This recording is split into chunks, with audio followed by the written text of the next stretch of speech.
Hey, I'm younger and prettier than your wife, aren't I? And I can make things so much more exciting. Yeah, you're right. At the sight unfolding through the crack in the door, I was struck speechless, standing in dumbfounded shock. In the living room, my bare-naked father and my mother-in-law, Sally, were in the throes of passion. I wished it was just a dream. I didn't want to believe it. Shock, disappointment, sadness, a cocktail of emotions were swirling within me, and I felt sick. How could they do such a thing? They had betrayed our family. The last emotion to surge within me was a blazing anger. Leaving my phone at the ready, I took a deep breath. With determination, I kicked open the living room door in my anger. My name is Nancy. I am a working housewife, juggling both a job and household chores. My husband, David, and I got married about 5 years ago. We both work in the same department at the same company, and our personal and professional lives often overlap, leading to us naturally growing close without having to put it into words. After dating for 3 years, we decided to get married. I'm home. Hey, you must be tired on the overtime. Both David and I are busy with work, so we don't have children yet. My mother keeps pressing us to show her grandchildren soon, but we want to enjoy our time as a couple a bit longer. On a certain day off, I had gone back to my parents' house to pick up some clothes for the change of seasons. My parents' house is about a 20-minute drive from our place, close enough that I can easily go back whenever I want. It's reassuring to know that I can always rely on them if anything troublesome comes up. Once I had picked out all the clothes I needed, I headed to the living room, where my mother had brewed some coffee. How are things going recently? Is work going well? Yeah, it's going okay, I suppose. My mother and I sat down on the couch and exchanged updates on our lives. What about you, Mom? Any fights with Dad recently? I joked, but my mother's face clouded over at my words. I wonder what happened. Taking a sip of her coffee, my mother hesitated, then began, well, actually. According to my mother, my father had been acting strangely lately. My father had just retired from the company he had worked for many years. Since then, he hasn't had much to do and spends most of his time leisurely at home. Could it be that he's just lost without work? My father has always been a workaholic, seldom spending time at home. The absence of work, which had been at the center of his life, could be causing him to feel lost and confused. I had heard about such cases before. However, my mother shook her head, saying, it's not just that. His attitude towards my mother seems rather cold. Take dinner conversations, for example. He used to chat about entertaining events from work or how much he enjoyed the lunch. Just harmless, casual talks. But lately, it seems like he's just silent, moving his fork and barely continuing the conversation when my mother tries to engage him. It's also become quite common for him to awkwardly stand up and retreat to his room when she sits next to him in the living room, saying he's tired. She mentioned an increasing frequency of this oddly distant behavior. Are you sure you're not reading too much into it? Maybe Dad's got stuff going on.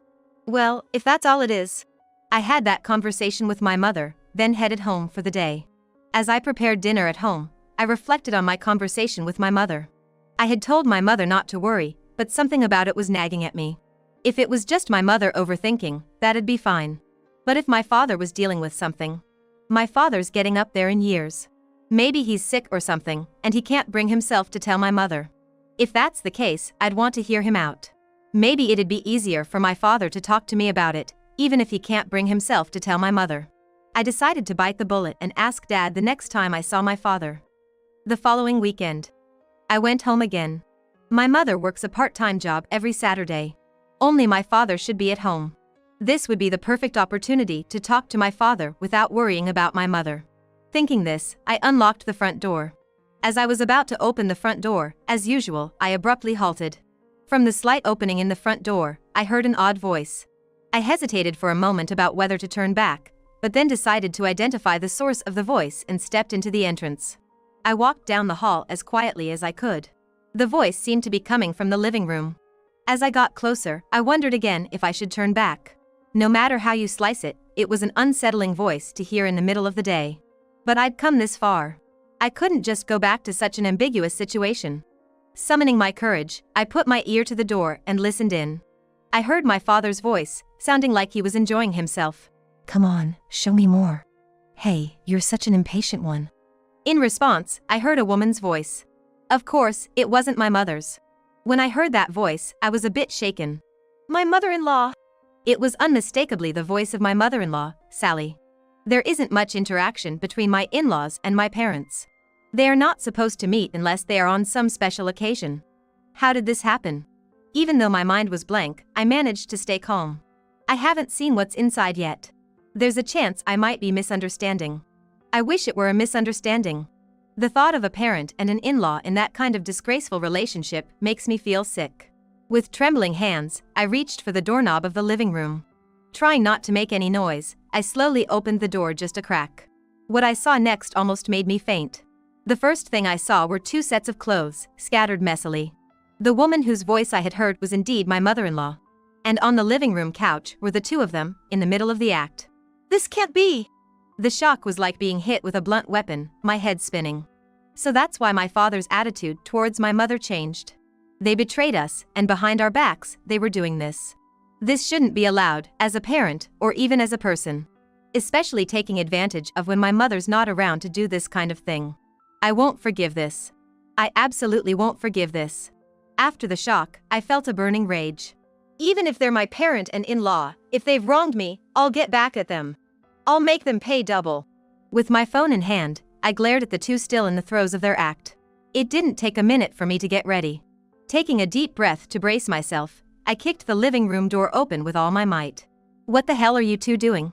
Shouting with all the anger I could muster, the 2 of them jumped like scared rabbits, looking at me with genuine shock. After a moment of silence, my father, who seemed to have recovered quicker, ran off without picking up his clothes. Wait a minute! Stop! My mother-in-law followed my father in a flustered manner. I chased after them, determined not to let them escape, and locked eyes with my father as he was closing the closet door. With a loud thud, my father and mother-in-law barricaded themselves inside the closet. Before I could think, I instinctively grabbed the duct tape that was within my reach and quickly began taping up the closet door. Noticing something was amiss, they started banging on the door from the inside. Hey Nancy! What are you doing? Quit your foolishness! That's my line. You should know what you've done. I layered the duct tape multiple times and blocked the door with a storage box full of clothes. Without wasting a moment, I pulled out my cell phone and opened the contacts. Upon pressing the call button, I quickly got a response.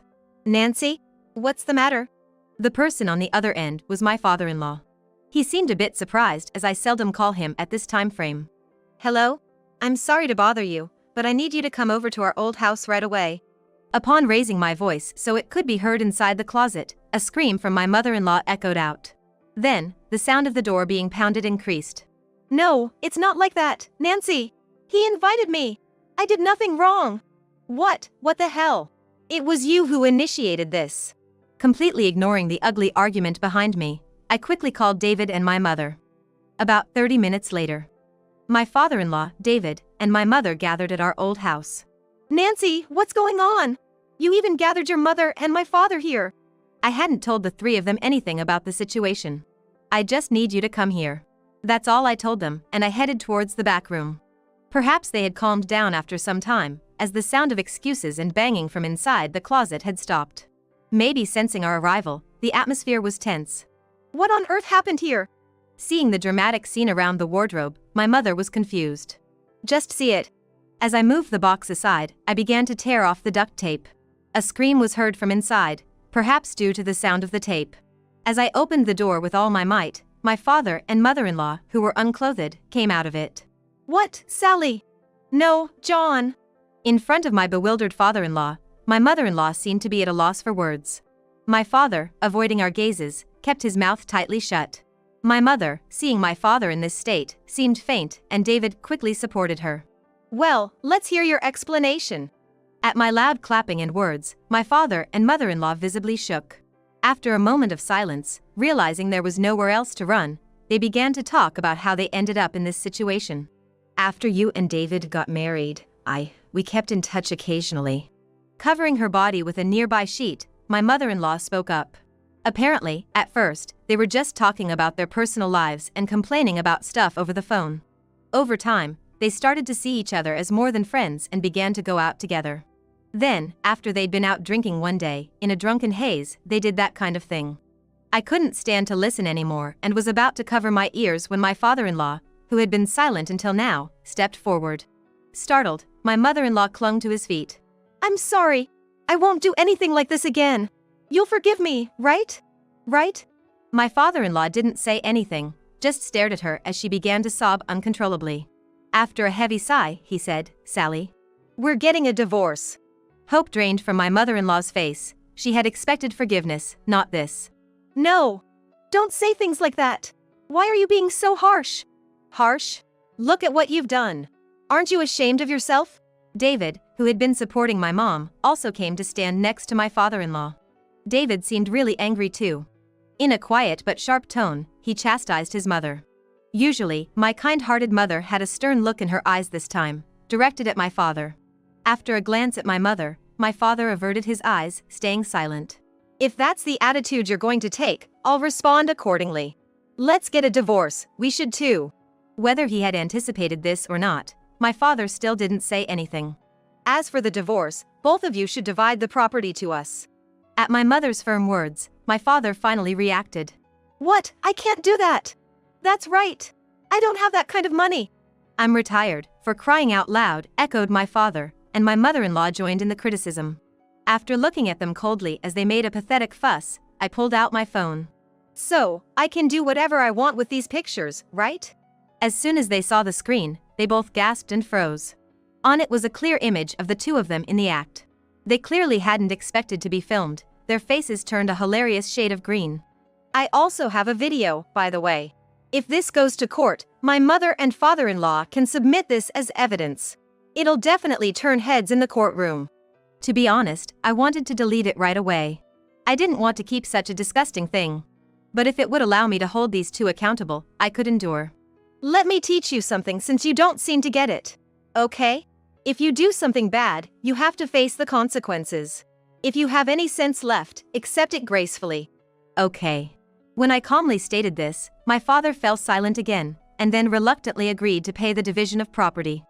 About a week after that incident, my mother and my father, and my father-in-law and mother-in-law, all filed a divorce. My father was kicked out of the house and now seems to be working day jobs. The other day, my father reached out to me saying, "I can't afford it anymore, I need your help." After I hung up on him, saying, "Why don't you take responsibility for your own actions?" I haven't heard a thing from him since. According to David, his mother has quit being a stay-at-home mother and is now juggling several part-time jobs. As I was relaxing in the living room, David, looking quite frustrated with his cell phone in hand, approached me. Hey, is it your mom? Yeah, I wish she'd just let it be. Apparently, my mother-in-law has also been reaching out to David several times, asking him to take care of the living expenses and accusing him of forgetting the kindness of his mother who raised him. David has been rejecting all her requests. I finally lost it and got pretty angry with her because she just wouldn't stop. Good job. I hope she doesn't bother you anymore. Yeah, I've blocked her number. If she still manages to get through, I'll change my number. Whether the blocking worked or not, we haven't heard from his mother since that day. And so, on a day off once all the chaos had been resolved, my cell phone, which was on the table, rang. It was a call from my mother. Hello, Mom? My mother had quit her part-time job because she had received a large sum of money from the division of property from my father. Also, my father-in-law, who was at the crossroads of whether to sign a re-employment contract after retirement and without hesitation, doesn't need to take care of his ex-wife anymore, so he chose to retire. How about we all go on a vacation sometime? Of course, with David's father as well. That sounds great. When shall we do it? This whole ordeal brought our family closer together. Recently, we have been going out together as a family more often. I've always liked being in a lively crowd, so this made me quite happy. Every cloud does have a silver lining. As I discussed travel plans with my mother, I couldn't help but smile, thinking about our future. Your parents are no good. Never invite them to our home. As my overbearing mother-in-law started to practically live with us and her constant harassment wore me out mentally and physically, my husband vehemently opposed when I tried to invite my parents over to our home. Why is it that your mother is allowed but my parents aren't? Because they're country bumpkins and it annoys me to be around them. Besides, you know that my mother and your parents don't get along, right? What if she gets stressed and falls ill? Anyway, who do you think allows us to live in this luxury condo? I don't need a wife who opposes me. If you're going to talk back, you can get out. David, uncaring of my feelings, turns back to the TV, sipping his coffee. In the height of my anger, I quietly approach him from behind. My name is Nancy Smith. 5 years ago, I married David, and we started our life together in a small apartment. Both David and I worked, and our annual income was $120,000. We didn't splurge and saved money, so we managed to accumulate quite a bit over these 5 years. One day, as I was checking our saving, David asked me with a curious look on his face, "I've been thinking about moving somewhere else. It takes 30 minutes to get to downtown from here. Don't you think it would be convenient to live closer to the city center and the station?" I was surprised and looked up at him. David was looking at me with a worried expression. I see, he noticed that I was getting tired. Lately, I've been working overtime and I'm so exhausted when I get home, I don't even want to do the housework. It takes about an hour to commute from home to work. When I was younger, I enjoyed the commute and used the time in the train effectively, but I'm 30 this year. The long commute is starting to feel like a burden. That might be a good idea. I'll find a great place, just like last time. You can leave it to me. Trusting David, I agreed to let him handle it. When we chose this apartment, he agreed to my request to choose one close to my parents' home. Both David's office and my office are located downtown, which made us lean towards a downtown condo. However, my parents were against that idea. They argued that it would be better for them to be close by in case of emergencies, and also cautioned us that living in a luxury apartment would become a problem if we didn't have sufficient savings.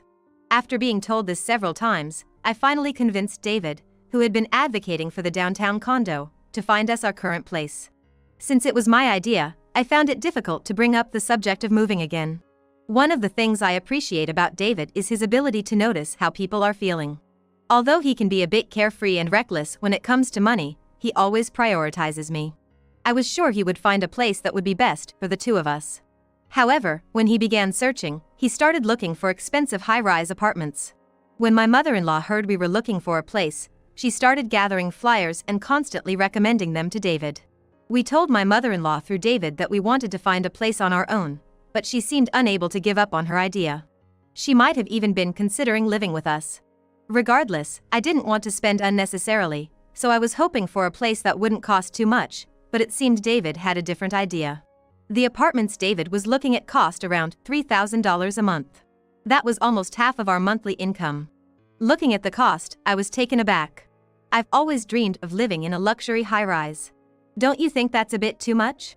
Regardless of our savings, this amount is. The security is top-notch, it's conveniently located, let's go for this one. Surely even your parents would be convinced, right Nancy? I lost to David's passionate persuasion and we ended up signing the contract. David, I found a watch that would suit you perfectly at our favorite high-end jewelry store.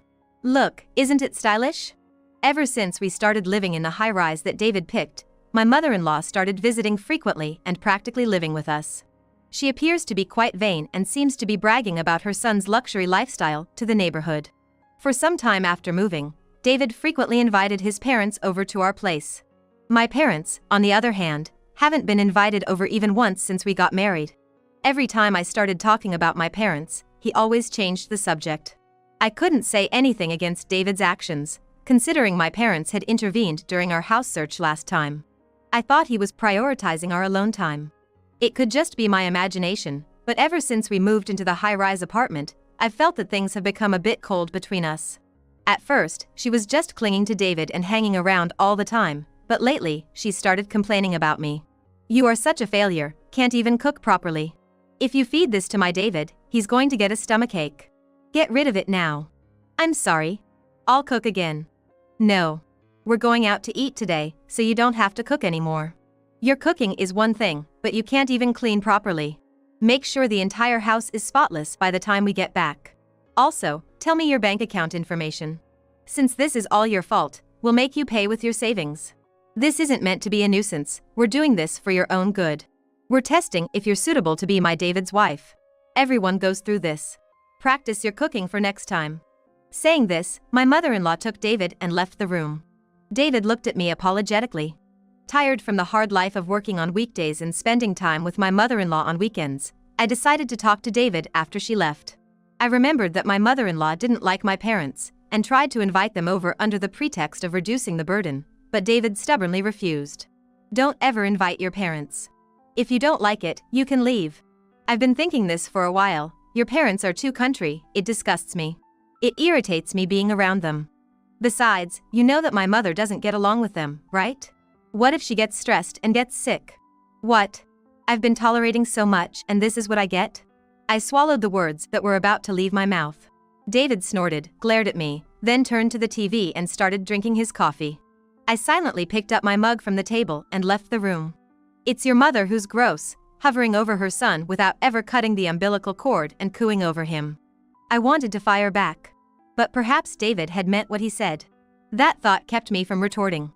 I tried talking to David several times about how his mother was becoming a burden, but he just brushed it off or sided with her. I also could not accept that we were not allowed to invite my parents.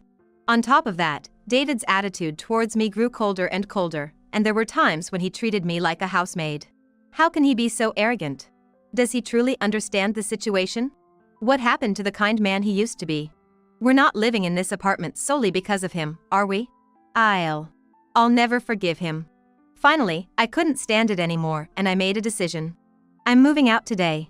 Don't regret it later. David's attitude remained unchanged. He seemed to think, let her do as she pleases. Perhaps because I hadn't mentioned divorce. Disgusted with the tiny part of me that was still hopeful, I left the room for the time being. Just 2 months after moving into the apartment, I decided to pack up and move back in with my parents.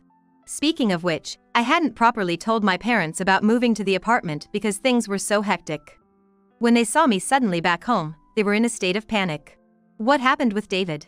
Why didn't you tell us about the move? What about your job? They bombarded me with questions. However, in the end, they welcomed me warmly. I gave them the exact address of the apartment where I had been living with David until recently. If it's an apartment in this neighborhood, then it's managed by our company. Didn't that bonehead realize? I thought I had told him that it could be useful for future house hunting. Is that true? In that case. I remembered the condescending look on David's face and couldn't help but smile a grim smile. As it turns out, the apartment was managed by the company run by my father. To add to that, I was informed that there was an unbelievable footage on the surveillance cameras. I asked my father to show me the footage. I've never seen this woman before. Was he cheating? Unbelievable. The footage showed David deliberately coming back to the apartment during the time I was at work. Then after a while, an unfamiliar young woman entered the apartment. She was a flashy woman with lots of expensive-looking jewelry. Looking at other footage, there were images of him having secret meetings with different women. Despite the trust one had, to think I was betrayed long ago. There were no signs, like the scent of another woman in the apartment. How did he cover it up? I was certain of David's infidelity and decided to get a divorce. Payback time. So the words he swore in front of us at our wedding were a lie. I thought he was a bit of a playboy, but I never expected it to be this bad. I'll help out for Nancy's sake. My father and I headed to the detective agency to request an investigation into David's affair. The facts uncovered by the investigation surpassed our wildest expectations. David was currently having affairs with 2 women. The one he seemed most involved with was the daughter of a listed company. She seemed like a reserved and quiet lady. She could easily afford rent as high as the penthouse we lived in until recently. Looking at the list of women David has chosen, my suspicions turned into certainty. There was never love between us. The investigation by the detective agency was perfect, and every detail of David's affair was recorded in photographs. Even seeing these, I feel nothing. It's strange how cold I've become to someone I used to love so much. I wonder what kind of face he will make when I present all these facts to him. Thanks to the detective agency's investigation, it was also revealed that my mother-in-law was also living in the room in breach of contract. Finally, I've got all the evidence. Now I can get back at those 2. I pictured David clinging to me and smirked. I made a phone call to summon David and my mother-in-law. David, it's been a while. I need you to come to my parents' house right now. There's something important to discuss. The conversation will be brief. I'm a bit busy right now, and I don't know what this is about, so can we do it later? I'll call you back. David hung up the phone unilaterally. He's probably thinking I'm going to come back to him. What a shame. You will know what happens next soon. My father and I headed towards the apartment. It should be about time for him to meet his mistress. When we rang the doorbell, David came out. Long time no see, I decided to drop by. Oh, is there anyone with you? Sorry for the intrusion. Yeah, my friend. Oh really? A friend, huh? I casually tossed a bundle of documents from the detective agency at David. Pictures of the affair scattered across the floor, and the girl, a CEO's daughter who had heard the commotion, came out from the back. No, this isn't true, is it? She looked back and forth between the pictures and David, probably realizing what was going on. She seemed incredibly shocked, grabbed her bag and ran off. David stood there dumbfounded. Well, sorry to interrupt your rendezvous, but what's this about? Living here with your mother-in-law, who isn't a tenant, is a violation of the agreement. This apartment is managed by my company. Everything was reported to me, too bad. My father handed David documents related to contract violations. Unfortunately, I can't let you live here for $3,000 a month. If a contract violation occurs, appropriate action is to be taken as stated in the contract. All you need to do now is write your name here. David received the documents from my father without saying a word. He must have been in shock, struggling to comprehend what was happening. I pointed to the scattered papers at his feet, stifling a chuckle. And those photos on the floor. I had a private investigator follow you, so I know all about your affair. I even know about her. You took your sweet time saying you'd talk about it later, so I took matters into my own hands. She probably didn't even know about me, did she? But no, surely she did. I wonder if she'll ever come back to you. It's such a pity, she was a nice mistress to have. I told David that I decided to get a divorce. I'll never change my mind if he said something. Please agree with my decision. That's all I need from you. It'll be over soon, I told you that, didn't I? Finally grasping the gravity of the situation, David tried to plead with me. However, I paid no heed and made agree to file the divorce. The truth is, out of our annual household income of $100,000, I was making about $70,000. He must have found me quite the loss. After, unable to pay the monthly rent of $3,000 and the penalty for breaching the contract, David and my mother-in-law were forced to leave. I learned later that David had decided to quit his original administrative job while living with me, planning to start his own business, even though he was incapable of doing so. On the day I was moving out, he resigned in a grandiose fashion and was unable to take it back, thus ending up jobless. Now, I hear they live in an apartment over 50 years old. It's a one-room place with just a shower, and the rent is around $400. His mother says it's all David's fault for having an affair, and won't give him any support. David, with no money, seems to be having a hard time dealing with his self-centered mother who just loves to enjoy herself. I hope he understands a bit of how I felt now. If you don't live within your means, you'll end up like this mother-son duo, with your life falling apart. Living prudently rather than showing off might have less risk and lead to a happier life. I've decided that I will never end up like this mother-son pair.